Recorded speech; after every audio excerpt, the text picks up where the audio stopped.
কিভাবে রড দিয়ে দেশীয় অস্ত্র নিয়ে ছাত্রদল যুবদল বিএনপির যারা সন্ত্রাসী তারা কিভাবে আক্রমণ করছে, আমাদের মিডিয়ার গাড়িকে নাসিরউদ্দিন পাটোয়ারির গাড়ি ভেঙে চুরে শেষ করে দিচ্ছে, ভিতরে পায় নাই।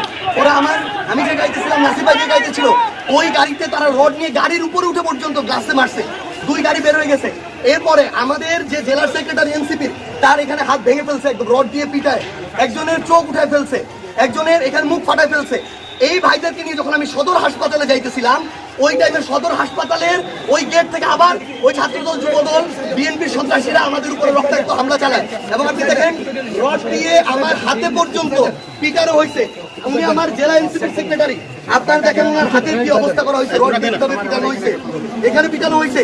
এবং এখানে আরো এমন অনেক, এটা তো মানে আওয়ামী লীগের খুনি বাহিনী করা ছাড়াই যাইতেছে।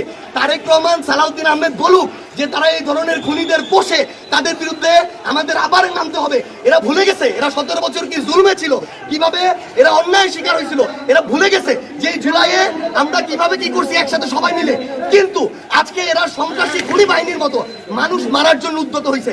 আপনি দেখেন আমার একটার পর একটা আক্রমণ, আমার সাধারণ যারা আমাদের সমর্থক নেতাকর্মী তাদের কাউকে পর্যন্ত তারা হসপিটালে পর্যন্ত যাইতে দিতেছে না।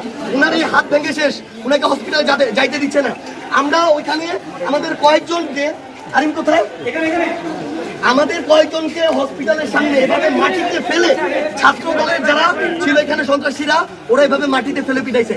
এখন নাসিরউদ্দিন পাটোয়ারি কিংবা আমাদের সমালোচনা যদি পছন্দ না, আপনি কথা দিয়ে সমালোচনা করেন, আপনি যদি গায়ের জোর দেখান, সন্ত্রাসী কায়েম করতে চান, তাহলে তো এটা আগের সাথে কোনো পার্থক্য নাই। তো তারেক রহমানকে বলতে হবে উনি এই ধরনের আরেকটা সন্ত্রাসী বাহিনী পুষতে চায় কিনা, যেটা ছাত্রলীগ ছিল, যুবলীগ ছিল।